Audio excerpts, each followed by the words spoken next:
अशी काय गरज आली की तुम्ही ह्या शिंदेसाची शिवसेना आहे त्यामध्ये तुम्ही प्रवेश केला तर तुम्ही ठाकरे गटात होते ना? नाही, मी असा कुठल्याही पक्षात नव्हतो. पहिला मी मनसेचा एक पदाधिकारी होतो. या गोष्टीला 10 वर्ष झाली आणि त्याच्यानंतर तुम्ही जे आता म्हटलं की अशी का वेळ आली की आम्हाला शिंदे गटात यावं लागलं, कारण का आजपर्यंत सर्व पक्षांनी आम्हाला गृहीत धरलं होतं आणि आमच्या गावाचा विकास हा रखडून ठेवला आहे.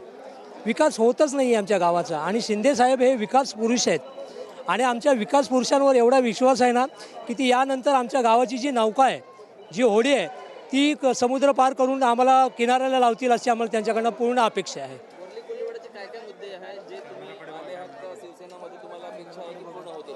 कारण की आमचं बघा, एक म्हणजे आमचं सीमांकन बाकी आहे, जे 2018 साली गव्हर्नमेंट सर्वे सरकारने आमचं करून दिलं होतं, त्याचा अजून निकाल आमच्या नावे लावलेला नाही आहे.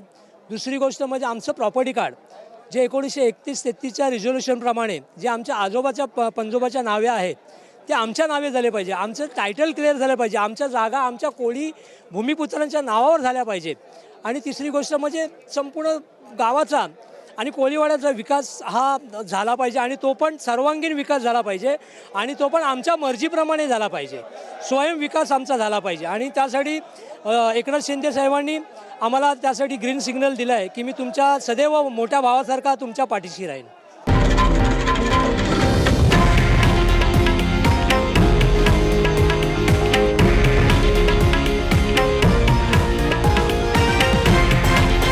हे आहे देशातील नंबर 1 न्यूज नेटवर्क आणि आपण पाहत आहात TV9 मराठी, एकमेव.